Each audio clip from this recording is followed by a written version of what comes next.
ਇੱਕ ਤੋਂ ਲੈ ਕੇ ਐਂਡ ਤੱਕ ਨੂਨ ਲੀਗ ਦਾ ਨੁਮਾਇੰਦਾ ਸਾ, ਨੂਨ ਲੀਗ ਨੂੰ ਵੋਟ ਦੇਣ ਵਾਲਾ, ਠੀਕ ਹੈ ਨਾ। ਉਹ ਇਹ ਚਾਹ ਰਹੀ ਹੈ ਕਿ ਜਨਾਬ ਜੀ ਜੋ ਨੂਨ ਲੀਗ ਨੂੰ ਵੋਟ ਦੇਵੇਗਾ ਉਹਦੀ ਸਜ਼ਾ ਇਹ ਆ। ਇਮਰਾਨ ਖਾਨ ਸਹੀ ਕਹਿੰਦਾ ਸੀ ਮੈਂ ਭੁਗਤ ਲਈਏ, ਜਦੋਂ ਮੇਰੀ ਆਵਾਮ ਭੁਗਤੇਗੀ ਯਾਦ ਕਰੇਗੀ ਯਾਦ ਕਰੇਗੀ ਯਾਦ ਕਰੇਗੀ। ਇਹ ਦੇਖੋ ਇਹ ਪਿਛਲਾ ਬਿੱਲ ਬਿਜਲੀ ਦਾ ਭਰਿਆ 16000 ਰੁਪਇਆ ਬਿਜਲੀ ਦਾ ਬਿੱਲ ਭਰਿਆ। ਹੁਣ ਘਰ ਆਇਆ ਤੇ ਬੱਚੇ ਆ ਕੇ ਆਟਾ ਕੋਈ ਨਹੀਂ ਕਿਹਦੇ ਵੰਜੀਏ ਦੱਸੋ ਸਾਨੂੰ। ਓਏ ਰੱਬ ਦਾ ਨਾਂ ਹੈ, ਰੱਬ ਦਾ ਨਾਂ ਹੈ। ਇੰਨੀ ਮਹਿੰਗਾਈ 800 ਦਾ ਆਟੇ ਦਾ ਗੱਟੂ ਹੈ। ਅੱਜ ਤੁਸੀਂ ਜਿਹੜਾ ਨਾ 2000 ਦਾ ਆਟੇ ਦਾ ਗੱਟੂ ਕਰ ਛੱਡਿਆ ਹੈ, ਉਹ ਕਿਤੇ ਗਿਆ ਹੈ? कैदी नंबर 804 किधर गया है? कल 15 तारीख है, यकीन जानो 12,000 का किराया खुदा की कसम नहीं है। परेशान हो गया, इस महीने का किराया नहीं निकला, इतना परेशान हूँ। ये देखो मेरे पास, ये मैं घर से प्याज का मसाला बना के लेके आया हूँ, 2 टाइम मैंने खाया है। पहले मैं होटल से रोटी खा लिया करता था तो 150, 200, 150 रुपये मैं खर्च कर लिया करता था। काफ़ी दिनों से ये प्याज का मसाला है। वो पाकिस्तानी शहरी जो इस वक्त इस मौजूदा सेटअप से परेशान है, और सिर्फ परेशान नहीं है, इनके पास एक वक्त की रोटी के भी पैसे नहीं है, जमा पूंजी नहीं है कि खुद अच्छी रोटी खा सकें, अपने औलाद को जो है उनका भी पेट पाल सकें, उनको भी अच्छी रोटी खिला सके। ये इस वक्त हालत हो चुकी है। और ये हालत कब हुई? ये हालत हुई मौजूदा जो इस वक्त रजीम चल रही है इन्हीं के दौरान। इस वक्त पंजाब की अगर बात करें तो पंजाब में वज़ीर आला मरीम नवाज़ हैं। अगर आप अखबारों पर जाएंगे, खबरों पर जाएंगे, वहाँ पर आपको बड़े बड़े तशहरी जो है इनके एडवर्टाइजमेंट के लिए जो एड्स हैं वो आपको नज़र आएंगे। अखबारात पूरा जो एक पेज है वो भरा हुआ नज़र आएगा। लेकिन जब आप रियलिटी देखेंगे, जब आप जाएंगे खुद पब्लिक के पास जाकर बात करेंगे, उनसे पूछेंगे, तो फिर आपको इसी तरह की फुटेजेस सामने आएंगी। फिर इसी तरह से लोग चीखते हुए, चिल्लाते हुए, बिलबिलाते हुए आपको नज़र आएंगे और बद्दुआएं देते हुए मौजूदा सेटअप को नज़र आएंगे।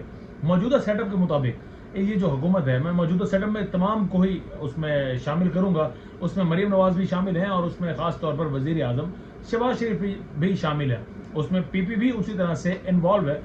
इनके मुताबिक तकरीबन जो जिसके पास 8500 रुपये पर मंथ तनख्वाह है या जिसके पास आमदन आ रही है, इनके बकौल वो शख्स गरीब नहीं है।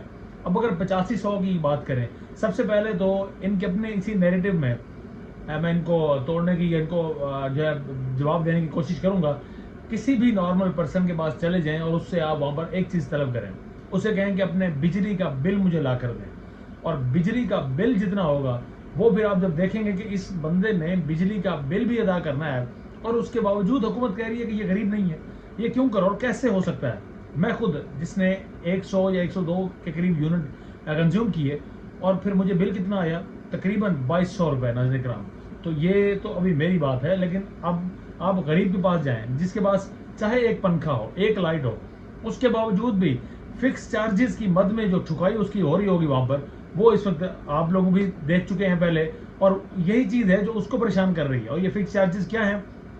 कैपेसिटी पेमेंट की मद में हम जिन जो कंपनियां हैं उनको चला रहे हैं, IPPs हैं जो कंपनियां हैं उनको चला रहे हैं, तो उसकी मद में ये कटौती बेसिकली की जाती है कि हमने कैपेसिटी पेमेंट जो है अदा करनी है, चाहे बिजली हमें दें चाहे ना दें, चाहे वो कंपनियां बंद रहें, लेकिन हम उनको अदायगी पूरी करेंगे। क्यों?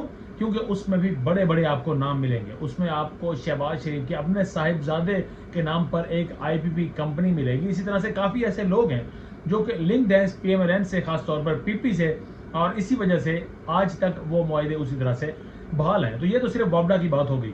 तो एक शख्स नॉर्मल वो 2000 से 3000 तो मस्ट बिजली का बिल वो अदा कर रहा है। सोलर की अगर बात करें, उस पर से मजीद ये टैक्सेस बढ़ाने के लिए जा रहे हैं। आटे की बात करें, आटा तकरीबन 2000 के करीब है जो कि थैला एक आम शहरी को मिलता है। चीनी की बात करें, चीनी जो कि अभी भी चीनी बनाने वाले खुद कह रहे हैं कि हमारे पास चीनी की खपत इतनी ज़्यादा है कि हमें एक्सपोर्ट की इजाज़त दी जाए, और उसके बावजूद भी आपके मुल्क पाकिस्तान में चीनी अब तकरीबन कहीं 150 मिल रही है तो कहीं 200 रुपये तक भी उसका रेट पहुंच चुका है। तो चीनी का इतना रेट, ऑयल का इतना रेट, पेट्रोल का देख लें कि पेट्रोल 379 रुपये फी लीटर आपको दस्तियाब है। डीजल की अगर बात करें वो भी इसी के लगभग उसकी कीमत है। आलमी मंडी में अगर बात करें तो तकरीबन आलमी मंडी में इस वक्त $100 फी बैरल से भी कम कीमत आ चुकी है। तकरीबन 80 के राउंड अबाउट जो फिगर्स हैं वो इस वक्त सामने आ रहे हैं। उसके बावजूद जंग की वजह से हमने जंग का नारा लगाकर जो है अरबों रुपए लेवी की मद में कौम से निचोड़ लिए, इकट्ठे कर लिए, लेकिन अभी भी हमारा पेट नहीं भरा। मौजूदा हुकूमत का अभी भी पेट नहीं भरा और वो मजीद से मजीद तर जो है इकट्ठे करना चाह रही है। और ये जो लोग बेचारे बिलबला रहे थे, चीख रहे थे, चिल्ला रहे थे, जिनकी वीडियोस हमने आपको दिखाई है, साथ में जो फुटेजेस चल रही हैं, इन बेचारों का दर्द इस मौजूदा सेटअप के पास नहीं है। इन बेचारों की दवाई मौजूदा सेटअप के पास नहीं है, क्योंकि इनके पास सिर्फ और सिर्फ एक चीज़ है, और वो है अपनी तिजोरियां भरना, अपने एमन फील्ड जैसे अपार्टमेंट्स खड़े करना, और अपने स्विस बैंकों में जिस तरह से रकम, कुछ अफराद हैं ख़ासतौर पर पीपी में कि जिनकी वहाँ पर रकूम मौजूद हैं, ये दुबई में, जिस तरह दुबई लीक्स में काफ़ी सारे नाम आए, वहाँ पर रकूम मौजूद हैं। तो इस तरह के लोग सिर्फ और सिर्फ पैसा बटोरने के लिए आते हैं, आपके और हमारे हालात ज़िंदगी बेहतर करने के लिए नहीं आते। तो इनके लिए ये इसी तरह से शाखर्चियाँ भी जारी रहेंगी, अरबों के जहाज़ भी आते रहेंगे, और जो करोड़ों रुपए हैं मेकअप पर, जूती, कपड़ा, पर्स, इन सब चीज़ों पर उड़ाए जाते रहेंगे। अगर केयर नहीं होगी तो वो या आपकी नहीं होगी या हमारी नहीं होगी। हम अगर बोलते हैं तो हमारे खिलाफ मुकदमा है, आप अगर बोलते हैं तो आपको भी, आपका सॉफ्टवेयर अपडेट भी होता है, और फिर आप पर महंगाई का मजीद एक बम दे मारा जाता है, ताकि आप उसी बम के तले दबे रहें और इनके खिलाफ आवाज़ ना उठा सकें।